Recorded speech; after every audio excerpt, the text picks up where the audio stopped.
We are now several generations deep into a generation of people who reward themselves for doing the bare minimum. Hey, you lost the game, but you didn't cheat. You're a champ in my book, only you're not. Treat yourself. You've earned it. Only a lot of the time you haven't. My club's for closers. So I wanted to talk about, I was actually taken with something that an athlete said recently. The guy's name is Anthony Smith. He lost to John Jones recently in a title bid. Pretty one-sided. Really one-sided. He did not perform well. But he could have possibly found an out because he suffered an illegal knee while he was on the ground. So if he'd have opted to, he could have actually claimed that he wouldn't have been able to continue, and he would have won on disqualification. And by winning, by the way, that means including the belt, the win bonus, the pay-per-view percentages that come with being a champion, everything. Really big deal. But he didn't.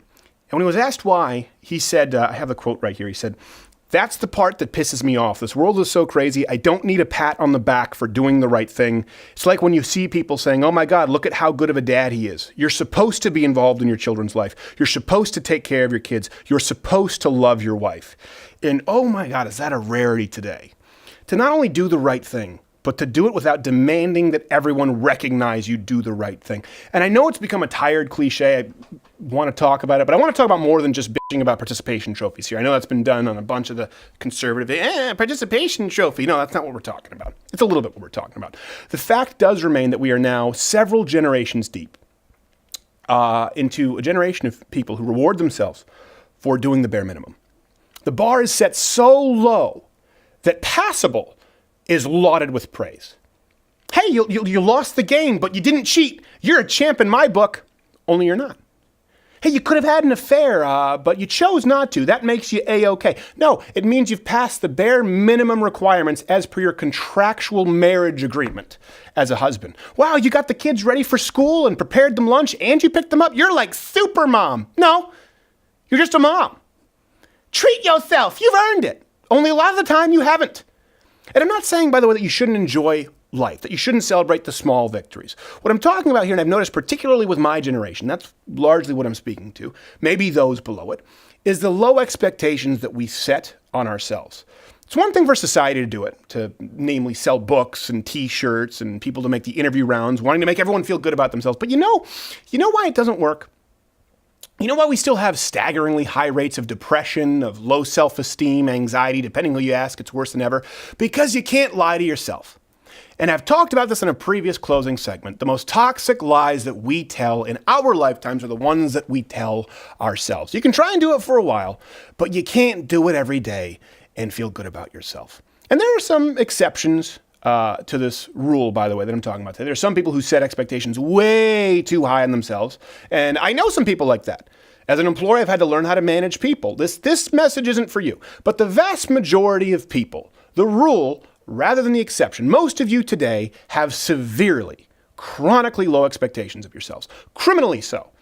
And many of you attempt to lie to yourselves, pat yourselves in the back for doing the bare minimum, celebrating it as though it's excellence. And you know what? It will destroy your life. It's a waste of life. Oh, you provided for your family? Who cares? You're supposed to. You and every other man since the beginning of time who wasn't a screw-up. What else are you going to do with your gifts? Oh, you had the choice. You had this chance to, exploit someone or something, but you chose to do the right thing. No one should expect any different. What else you got? See, the point is when you celebrate these bare minimums as victories, the real victories ring hollow. And if you get into a pattern of this, and I've seen it long enough, you spend so much time celebrating, praising, basking in the glow of meeting these bare minimum requirements that you don't have the time or the focus or the desire to do more. And you will find yourself with a life unfulfilled.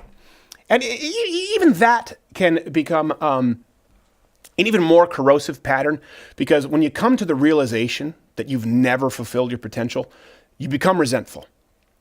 And you've lied to yourself for so long that your bare minimum meeting the requirements in your life was worthy of congratulatory praise, that now this emptiness, this void, well, it must be due to someone else, right? You've done everything expected of you, right? So someone else needs to make it right. And it all starts with something as simple as expectations. It all starts with expectations of yourself. And so I want you to think about this for a second, okay? Pause this if you need to. You know your talents, you know your gifts, your desires, your abilities. Taking all of that into account, what expectations have you set for yourself? I don't give a rat's ass about the gold stars, the participation trophies, or how proud other people say they are of you. It could not be less relevant. You know who you are. You know why you were created. What can you do? Have you sit down, laid out a plan, charted a path to fulfilling your true potential? Or have you been not only okay with achieving the bare minimum, and let's not even call this the bare minimum, let's call it sort of these general expectations for yourself. Have you been not only okay with it, but celebratory? Now, if not, then this is not for you.